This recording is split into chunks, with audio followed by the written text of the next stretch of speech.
بسم الله الرحمن الرحيم. انا في الفيديو ده هكمل تاني شرح ازاي اغير الوحدات. اغير اللغة في برنامج الواي كيو. انا هنا اللغة عندي تاني، انا مخليها اللغة اللي هي الصينية عشان اغيرها. كنا قلنا بندخل على اول واحدة النافذة دي، وبنقوم جايين ضاغطين نازلين لحد ما نلاقي كلمة اللانجوج. هنا عندي واحد، تمام، هخليها زيرو. دلوقتي الناس اللي عندها في الجهاز بتاعها، لو لقت الواحد دي تخليها زيرو، ولو ناس كانت اصلا مكتوب عندها زيرو نخليها واحد. تمام. ونقوم جايين عاملين مين سيف. المفروض ان احنا بعد ما نغير الرقم ده لزيرو لا اما واحد، اللغة هتتغير معانا للغة الانجليزية.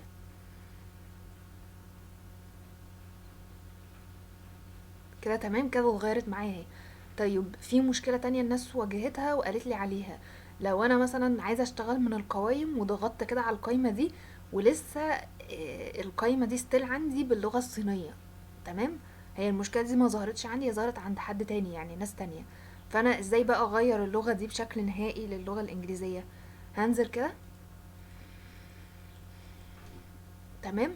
هروح للمكان اللي انا كنت الملف اللي انا كنت رافعاه بتاع السيت اب، تمام. واقوم جايه داخله على الملف السيستم كده. هدخل على فولدر اللي هو اليوزر 1، واقوم جايه فاتحه اللي هي الملف اللي هو كون ده. واقوم جايه اللانجوج، مخليها هنا ايه، زيرو. هي واحد هخليها زيرو، واعمل سيف. هطلع تاني، هدخل على يوزر 2، وبرضو النوت باد بتاع اللي هي الكون دي، هدخل عليها اللانجوج قدام الواحد دي هخليها زيرو، سيف. هطلع الملف اللي هو اليوزر سي سي، هدخل برضو على ملف الكون ده، واخلي اللانجوج واحد هخليها زيرو، يس سيف. تمام. يوزر برضو هقوم جايه داخله على ملف الكون، هخلي اللانجوج بدل ما هي بتساوي واحد هخليها بتساوي زيرو. تمام. الويندو لا كده خلاص، يبقى انا كده ايه، حليت مشكله اللغه بشكل نهائي.